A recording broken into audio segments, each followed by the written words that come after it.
Dugaan gratifikasi pengadaan gedung olahan pakan ternak menyeret dua pejabat Dinas Peternakan dan Kesehatan Hewan Kabupaten Sigi yang jadi tersangka. Modus operandi yang dipakai adalah pemerasan dalam jabatan dengan nilai kerugian 767 juta rupiah. Dugaan tindak pidana korupsi terkait gratifikasi pengadaan gedung olahan pakan ternak tahun anggaran 2023-2024 telah menyeret dua pejabat Dinas Peternakan dan Kesehatan Hewan Sigi sebagai tersangka, yaitu inisial IH selaku Kepala Dinas dan MA alias O selaku Sekretaris Disnakeswan Sigi.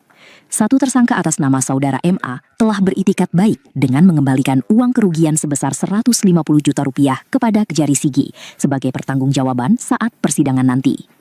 Modus operandi yang digunakan yaitu pemerasan dalam jabatan kepada sejumlah penyedia dengan besaran bervariasi, tergantung jenis kegiatan.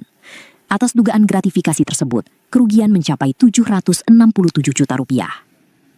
Saat ini Kejari Sigi masih terus melakukan pengembangan terkait kasus ini, di mana ada kemungkinan adanya tersangka lain yang terlibat. Pihaknya juga sampai saat ini telah memeriksa sebanyak 28 saksi dan menyita sejumlah barang bukti. Kita menemukan dugaan tindak pidana adanya pemerasan dalam jabatan. Yang dapat kita kumpulkan nilainya sekitar 767 juta rupiah.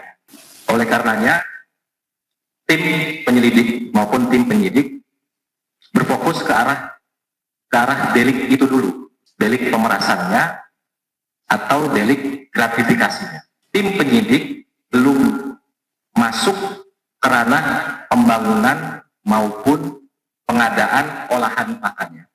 Tidak menutup kemungkinan berdasarkan hasil pengembangan penyidikan akan ada perluasan penanganan perkara ke depan. Seperti itu.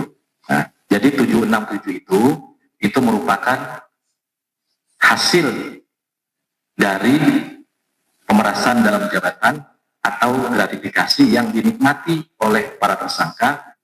Selanjutnya, akan dilakukan persidangan kepada dua tersangka tersebut untuk menentukan langkah terkait pengembalian kerugian dari dugaan pemerasan dalam jabatan yang tengah bergulir hingga saat ini.